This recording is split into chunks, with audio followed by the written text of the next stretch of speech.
Hi friends, welcome back to PF education Telugu.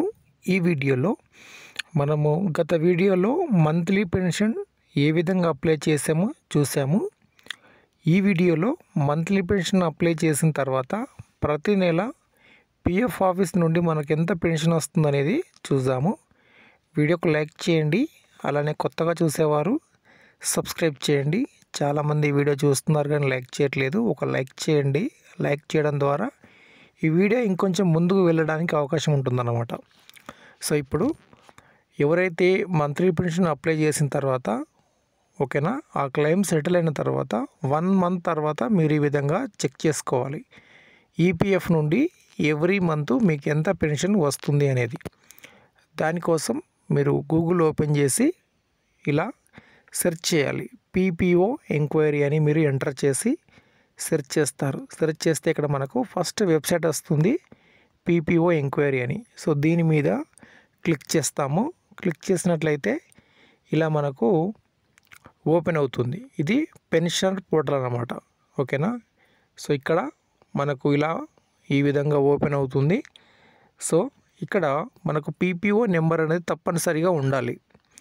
PPO number అనేది మీకు form 10D apply చేసిన తర్వాత క్లెయిమ్ సెటిల్ అయిన తర్వాత ఈ పీపీఓ నెంబర్ అనేది జనరేట్ అవుతుంది. ఓకేనా. ఒకవేళ మీకు తెలియలేదంటే చెప్పండి, నేను అది చెక్ చేసి కూడా చెప్తాను. అలానే మీకు ఎవరికైనా పిఎఫ్ విత్డ్రాల్ కావాలన్నా, పెన్షన్ విత్డ్రాల్ కావాలన్నా ఈ వీడియో కింద నా యొక్క వాట్సాప్ నంబర్ ఉంటుంది. అక్కడ నుంచి మీరు కాంటాక్ట్ అయ్యి పెయిడ్ సర్వీస్ అనేది పొందవచ్చు. ఎటువంటి కరెక్షన్స్ ఇక్కడ చేయను, ఎందుకంటే గతంలో చేసేదానికి ఆప్షన్ ఉండేది కానీ ఇప్పుడు లేదు. ఓన్లీ అది కంపెనీ వాళ్ళ దగ్గరే ఇప్పుడు ఆప్షన్ అనేది ఉంది అన్నమాట. ఓకే. ఇప్పుడు ఇక్కడ మనం ముందుగా సెలెక్ట్ ఆఫీస్ మీద క్లిక్ చేయాలి. క్లిక్ చేసి మీరు ఏ పిఎఫ్ ఆఫీస్ నుండి మంత్లీ పెన్షన్ అప్లై చేశారో ముందుగా ఇక్కడ ఆఫీస్ని సెలెక్ట్ చేసుకోవాలి. దాని తర్వాత పీపీఓ నంబర్ ఇక్కడ ఎంటర్ చేయాలి. తర్వాత డేట్ ఆఫ్ బర్త్ ఇక్కడ ఎంటర్ చేసి మనము సబ్మిట్ చేయాలి. ముందుగా నేను ఇక్కడ పిఎఫ్ ఆఫీస్ మీద క్లిక్ చేసినట్లయితే మనకు అన్ని పిఎఫ్ ఆఫీస్ ఇక్కడ కనిపిస్తాయి. దేశంలో ఎన్ని పిఎఫ్ ఆఫీస్ ఉన్నాయో అన్ని పిఎఫ్ ఆఫీసులు ఇక్కడ కనిపిస్తాయి.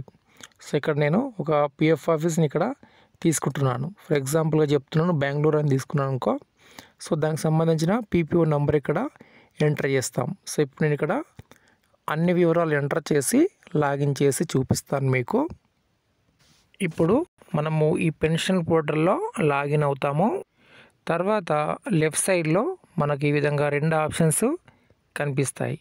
ఒకటి పీపీఓ ఎంక్వైరీ, తర్వాత పెన్షన్ పేమెంట్ ఆర్డర్. ఇప్పుడు మనము ఈ పెన్షన్ పేమెంట్ ఆర్డర్ మీద క్లిక్ చేసినట్లయితే మనకు ఈపీఎఫ్ నుండి ప్రతి నెల ఎంత పెన్షన్ వస్తుంది అనేది ఇక్కడ కనిపిస్తుంది. లేదా పీపీఓ ఎంక్వైరీ అనేది కదా, ఇక్కడ క్లిక్ చేసినా మీకు కనిపిస్తుంది. సో ఇప్పుడు నేను ఇక్కడ పీపీఓ ఎంక్వైరీ మీద క్లిక్ చేసి చూపిస్తాను. ఇప్పుడు ఈ విధంగా మనకు పర్సనల్ డీటెయిల్స్ ఇక్కడ ఓపెన్ అవుతాయి. ముందుగా ఇక్కడ పీపీఓ నంబర్ ఇక్కడ చూపిస్తారు. దాని తర్వాత మెంబర్ ఐడి ఇక్కడ చూపిస్తారు. మెంబర్ ఐడి అంటే మీ యొక్క పిఎఫ్ అకౌంట్. దాని తర్వాత ఇక్కడ పెన్షన్ అమౌంట్ అనేది కనిపిస్తుంది. సో ఇక్కడ వీరికి ఈపీఎఫ్ నుండి ఎవ్రీ మంత్ ఇంత పెన్షన్ అనేది వస్తూ ఉంది.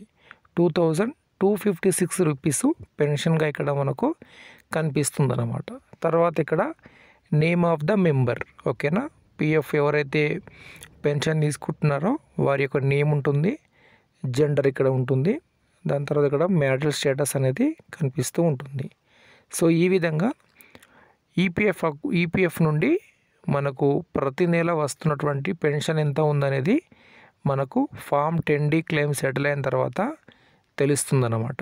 సో ఇక్కడ వీరికైతే 2256 రూపాయలు ఈపీఎఫ్ నుండి ప్రతి నెల పెన్షన్ రూపంలో వస్తుంది. ఇది చాలా తక్కువ పెన్షన్ నన్ను అడిగితే, ఎందుకంటే వీరు 25 ఇయర్స్ సర్వీస్ చేస్తే 2200 రూపాయలు పెన్షన్ అంటే ఇది చాలా తక్కువ. కనీసం గ్రాసరీకి కూడా సరిపోదు. సో ఇప్పుడు స్టేట్ గవర్నమెంట్ ఇస్తున్నటువంటి మినిమం పెన్షన్ ఇప్పుడు 2000 3000 ఉంది. కానీ ఇక్కడ ఉద్యోగస్తులకు ఇస్తున్నటువంటి పెన్షన్ ఇది చాలా తక్కువ పెన్షను. దీంతో బతుకు ముందుకు సాగడం చాలా కష్టమని చెప్పాలి. సో కానీ ఈపీఎఫ్ అయితే ఇలా ఉంది. కనీస పెన్షన్ 7,000 రూపాయలు పెంచుతామని ఎప్పటి నుంచో నడుస్తుంది. అది ఎప్పుడు పెంచుతారు అనేది ఖచ్చితమైన సమాచారం అయితే ఎవరి దగ్గర లేదు. ఓకే, ఇదండి వీడియోకి లైక్ చేయండి, సబ్స్క్రైబ్ చేయండి. ధన్యవాదాలు.